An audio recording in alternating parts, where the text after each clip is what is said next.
नमस्कार दोस्तों, मैं Vijendra Patel from LRB academy. C language सीखने की सीरीज़ में ये हमारा 19 ट्यूटोरियल है और स्टेटमेंट्स का 9th पार्ट है। इस ट्यूटोरियल में हम पढ़ने वाले हैं ब्रेक, कंटिन्यू एंड रिटर्न। चलिए देखते हैं।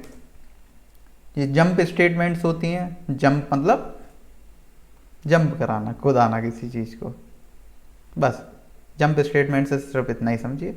बाकी ब्रेक, कंटिन्यू और रिटर्न देखते हैं। देखिए, ब्रेक का मतलब क्या होता है। ब्रेक का मतलब किसी चीज़ को ब्रेक करना। जब ब्रेक किस चीज़ को करेंगे, आप ब्रेक उसी चीज़ को करेंगे जो चीज़ कंटिन्यू चल रही होगी, उसे बीच में से तोड़ना होगा, या कोई सीधी लाइन है उसे बीच में से तोड़ना है, या फिर आपको कोई एम्प्लॉय काम कंटिन्यू एक काम आपने दे दिया, वो किए जा रहा है, आपको उसे बीच में रोकना है कि अरे भाई अब रुक जाओ, बस अब नहीं करो। तो या फिर किसी कंडीशन में ब्रेक लगा देना कि देखो, अगर ये वाली कंडीशन आ जाए या फिर अगर कोई मुझसे मिलने आ जाए तो अपना काम रोक देना। मतलब कोई कंडीशन लगा दी, वहाँ पर वो अपना काम रोक देगा। कंटिन्यू क्या होता है? कंटिन्यू थोड़ा अलग है, टिपिकल नहीं कह रहा हूँ, मीन कॉन्सेप्ट थोड़ा अलग है कंटिन्यू का, रिटर्न का। आइए प्रैक्टिकली देखते हैं और समझते हैं। टर्मिनल हमारा ओपन हो चुका है, तो अब हम पढ़ने वाले थे ब्रेक, कंटिन्यू एंड रिटर्न। चलिए सबसे पहले बात कर लेते हैं ब्रेक की। ब्रेक मतलब किसी चीज़ को बीच में से तोड़ना, जैसे कि काफ़ी जगह यूज़ हो सकता है। स्विच स्टेटमेंट में भी यूज़ करेंगे जब हम स्विच स्टेटमेंट्स पढ़ेंगे। तो फिलहाल में हम इसे फॉर लूप से समझते हैं।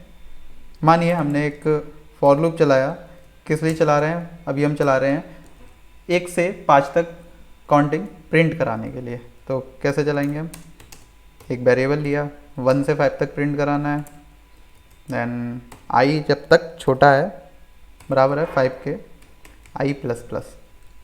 अब प्रिंट कैसे कराते हैं? प्रिंट एफ, फिर उसके बाद क्या लिखते हैं? फॉर्मेट स्पेसिफायर, इंटीजर का %d आई। अब इसे रन कराएंगे तो क्या प्रिंट होगा? 1 से 5 तक नंबर एक ही लाइन में प्रिंट हो गए। इसे नेक्स्ट लाइन में कर देते हैं। अभी 1 से 5 तक हमारे नंबर प्रिंट हो गए, लेकिन अब हम ये चाहते हैं कि नंबर जो है हमारे सिर्फ 3 तक प्रिंट हो, उसके बाद प्रिंट ही ना हो। हम चाहते हैं सिर्फ 3 तक प्रिंट हो, उसके बाद प्रिंट ही ना हो, लेकिन फॉर लूप अपना चले।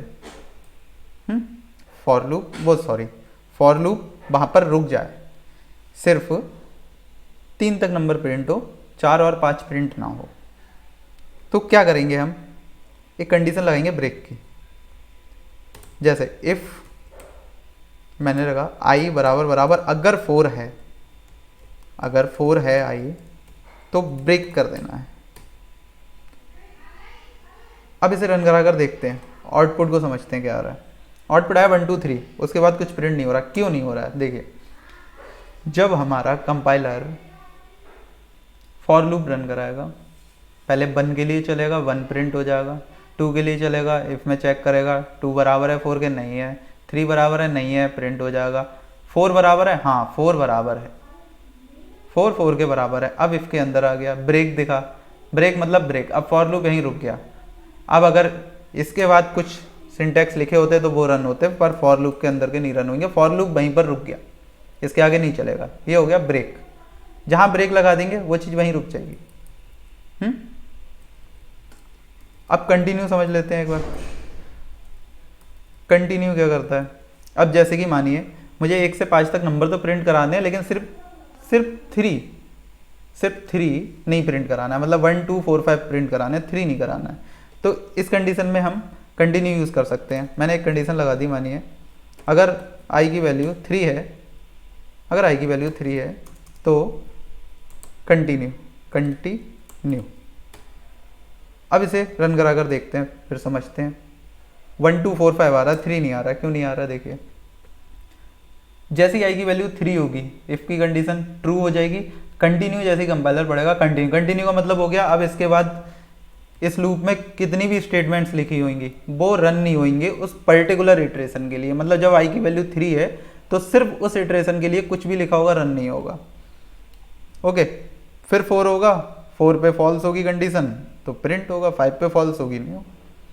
अब यहाँ पर एक सवाल आ रहा होगा, कंटिन्यू लिखने पर सिर्फ एक अगर सिंटैक्स है, ये एक स्टेटमेंट लिखा हुआ है, सिर्फ एक स्टेटमेंट लिखा है, तो ये नहीं करा रहा है रन। लेकिन अगर यहीं पर 2 प्रिंट एफ लिखे होते, मानिए यहाँ पर कोई दो चीज़ें मैं प्रिंट करा रहा हूँ। अब पॉज करके ज़रा सोच के देखिए कि सिर्फ 3 जंप करेगा, मतलब सिर्फ 3 प्रिंट नहीं होगा, दूसरा वाला प्रिंट एफ चलेगा क्या? मानिए ABCD लिख दिया मैंने यहाँ पर।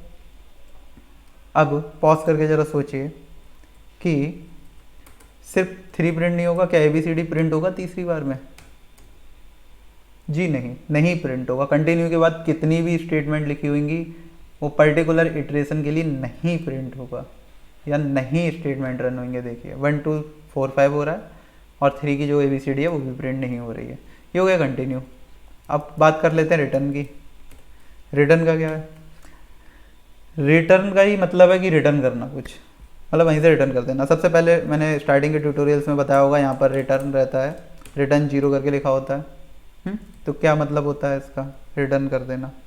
मतलब यहाँ से जब कंपाइलर सारी सिंटेक्स रीड करते करते जब रिटर्न पे आएगा तो यहाँ से पर्टिकुलर इस फंक्शन के लिए, जिस फंक्शन में लिखा हुआ है रिटर्न, उसके लिए ये अज्यूम करेगा कि यहाँ पर आके ये फंक्शन ख़त्म हो गया, अब रिटर्न कर देना है। कुछ भी रिटर्न करा भी सकते हैं, नहीं भी करा सकते हैं। इसे एक और एग्जांपल से समझाते हैं। एक फंक्शन बनाते हैं अपना, जब फंक्शन पढ़ेंगे तब फंक्शन की बात करेंगे, अभी सिर्फ रिटर्न समझाने के लिए फंक्शन बना रहा हूँ। यहाँ पर एक फंक्शन बनाया मैंने सम नाम का। अभी फंक्शन कैसे बनाना है उस पर ध्यान नहीं दीजिएगा, अभी सिर्फ रिटर्न को समझते हैं थोड़ा और अच्छे से। यहाँ पर मैंने c बराबर a+b करता हूँ और रिटर्न करा देता हूँ मैं c, और यहाँ पर parameters teacher a into b, और यहाँ पर हम अपना एक स्टेटमेंट रन कराते हैं प्रिंट एफ। यहाँ पर प्रिंट कराना है सम, मतलब इंटीजर वैल्यू है, और यहाँ पर सम फंक्शन कॉल किया और इसमें कुछ वैल्यूज़ पास करा दी मैंने 10 और 20। ओके, अब इसे रन करा कर देखते हैं, हमारा सम मिल रहा है। तो क्या हो रहा है, प्रिंट एफ स्टेटमेंट जब रन हो रही है तो यहाँ पर सम फंक्शन कॉल हो रहा है, फिर इस सम फंक्शन के पास कंपाइलर आ रहा है, यहाँ पर 10 और 20 दो वैल्यूज़ आ रही हैं जिन दोनों का सम होकर सी में आ रहा है, और यहाँ पर ये रिटर्न कर रहा है सी, मतलब जो सम आ गया उसे रिटर्न कर दिया, और रिटर्न को हमने यहाँ पर डायरेक्ट प्रिंट करा दिया 30।